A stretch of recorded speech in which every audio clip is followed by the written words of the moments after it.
Good afternoon, my name is Olga Atamanova, and I want to thank everybody who joined us in Ukraine Media Center Ukrinform. It's year 9 of the war and 320 of the heroic resistance of the Ukrainian people, and I want to thank the representatives of all the mass media who tell the world the truth about this war. Our brief schedule for today is as follows. At 1400 sharp, joining us will be Mykola Pоворoznik, first deputy head of Kyiv City State Administration, and we will be talking about the situation in the capital.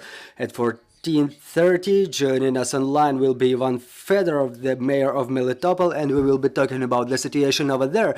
At 1600 sharp, joining us online will be Oleksandr, the military governor of Kharkiv, and we will talk about the aftermath of the shelling of Kharkiv and the operation of critical infrastructure there. And joining us right now is Oleksandr Merezhko, the head of Verkhovna Rada Committee on Foreign Policy and Interparliamentary Cooperation. Mr. Oleksandr, good afternoon. I would like to greet you with the new year and wish everybody that would be the year of victory, because a lot of things depend on all of us. I mean, both on journalists, on this profession, because you spread the truth. You're talking about the things happening in Ukraine, and it's the issue of fight against Russian disinformation, Russian propaganda all around the world and in our country as well. Thank you, Mr. Oleksandr. We want to greet you too. I would like to say a couple of words. Yeah, please go on. Dear colleagues, I would like to say a couple of words about the achievements of the parliamentary diplomacy within the last year, and I would like to share our plans just in brief. Last year was extremely tense. It was the year of fight, and the task of parliamentary democracy is to submit all our efforts, the efforts of the parliament, directed at the joint effort, at the victory over the Russian aggressor. We did everything possible, and you know, it was a daily, very difficult work, including our committee and parliament in general, and we have achievements. There's a lot of achievements, actually. First of all, we understand that how the parliament can assist to our joint victory, to a common victory, is the financing of it's the financial support of Ukraine on part of other parliaments of the allied countries, and it's the joint effort, is the cooperation between the parliaments that we were working on very diligently. Ukraine keeps getting more and more support, more and more funding from other parliaments, from our foreign allies, and we will keep working in that direction in this year as well. Among the achievements, I would like to mention that Bundestag, the German parliament, recognized Holodomor as the genocide of the Ukrainian people. I remember I had a meeting with the petition committee in Bundestag. I was trying to convince the German deputies to do so, but eventually we achieved it, and it's extremely important. This year we will continue convincing our colleagues, our parliamentary colleagues, including German ones and French ones, so they recognize Russia's crimes as the genocide of the Ukrainian people, and they recognize Russia as either terrorist state or terroristic regime. We will continue this work this year. Among other achievements, you know that the parliament and our committee, in particular, we are doing the ratification of international agreements, and many agreements were ratified that enforce the defense capabilities of our country. And I'm proud that those agreements were coming through our parliamentary committee, and specifically this is the agreement between us and Turkey to build a Bayraktar construction factory in Ukraine. As to our plans for the future, first of all, we will continue in our committee, we will continue to try to denounce the agreements between Ukraine and the aggressor state, the Russia, and bilateral agreements with Belarus is the issue of national security, and we will continue working in this area.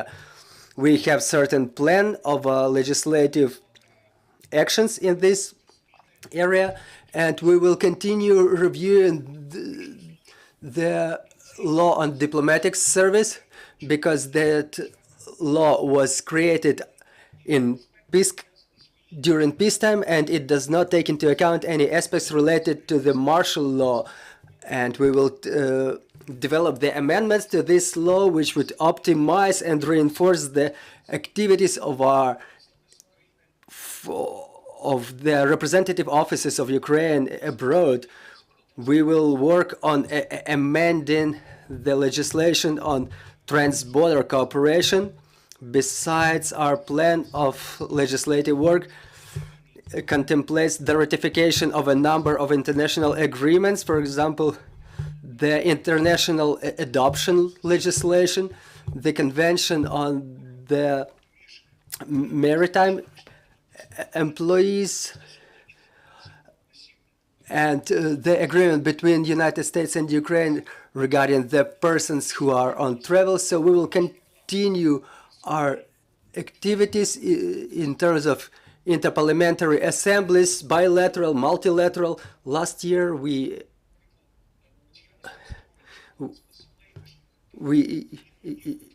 enforced the bilateral cooperation between Lithuanian and Ukrainian parliament and the countries of ASEAN. It's a very important issue as well. We will continue spreading, so to say, the regional sphere, expand the regional sphere of our diplomacy, and we will pay more attention to such important regions as the countries of Africa and Latin America. We will reinforce our cooperation with them, the region of Asia Pacific, which is extremely important for the modern world. We have very ambitious plans, and we will continue to work seriously in this area. Thank you very much, Mr. Oleksandr. The year 2022 or year 2023, what will be the biggest challenges that we are about to face in international arena that we understand what do we understand will be most difficult this year? Yeah, we understand it will be a difficult year. The parliamentary diplomacy is ready for that as well. All our efforts should be submitted to one joint purpose, is the victory. And for this, we need, first of all, the weapons.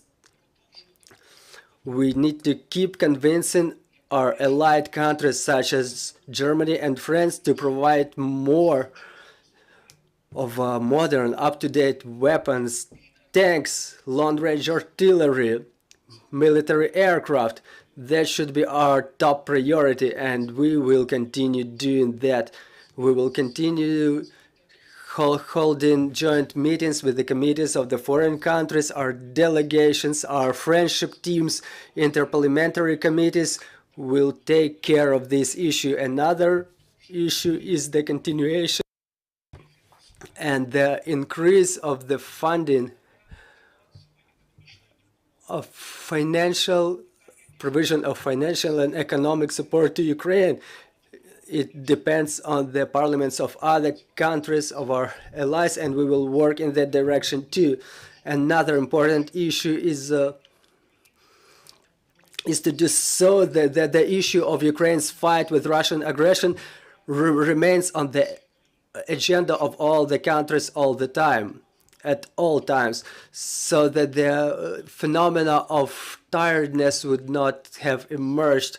We have to keep this issue as the top issue in the world agenda. We have to keep talking about this. We have to keep reminding about that. We have to keep communicating with our colleagues and maintain them in the shape, so to say, in tone. So those are the key issues. Okay, talking about the countries, what will be the countries that will pose the most challenge for us in terms of development of partnership relations. We understand that we have good relations with some countries, we have a powerful cooperation with them, but talking about those with whom we don't have such relations so far, what will be these countries in 2023? Well, that's true. There are countries, I call them the big six, those countries who are our closest friends, our closest allies, our closest partners that we don't have to convince. It's the United States, Great Britain, the Baltic countries, Poland. We can always count on them. But we have to reinforce their support on part of other countries. I think that we have to focus first of all on such countries which can really provide more support, which are the economic leaders of Europe, I mean Germany and France. We have to reinforce our cooperation with them, and we have to convince them to provide the most military support possible, and in particular the tanks. And we have to insist that such support is being provided in a timely manner, because the next few months can be critically important for our defense capabilities. Among other countries, you know, we have to work with other European countries as well. Netherlands are a very perspective country for us in terms of creating this special international tribunal for war crimes, for aggression crimes. They are very careful, but they already expressed their intention for creation of such tribunal in their country, and we have to insist for this tribunal to be created this year. Among other countries, we have to work with the countries in other regions. For example, with African countries, there are many countries which vote in the United Nations to support our territorial integrity and sovereignty. So we have to develop our relations with those countries, such big African heavyweights. But we also have to work with those who still don't support us diplomatically in the United Nations organizations. Latin America, I would pay most attention to Brazil. It's a big country, and we have to expand our cooperation with them. There is an old new president, so to say, but it gives us opportunity to start from scratch. I mean, our relation, and we have to convince him to support Ukraine and not Russia in that conflict. So we have to expand the circle of countries of our potential allies, potential partners, to reinforce the anti-Russian coalition in the world. Thank you, Mr. Oleksandr. I can't help but asking you about the resolution you announced recently to nominate for the president of the Parliamentary Assembly of European Council. What will be the main points of your program? That was a difficult resolution for me, but I think that we have to fight until the end, and I'm going with my program. Is the program which is aimed at certain principles and certain values. I want to implement that program. Among main points, among main items of this program, I call it the expansion of democracy within PESI. The system existing now, and which is related to something which is incomprehensible to me, the agreement on rotation. I think it's unacceptable from the point of view of democracy. I think that the voting in such a democratic institution as PESI should be an exemplary democracy. They should be competitive. I want to reinforce this democratic process within PESI, and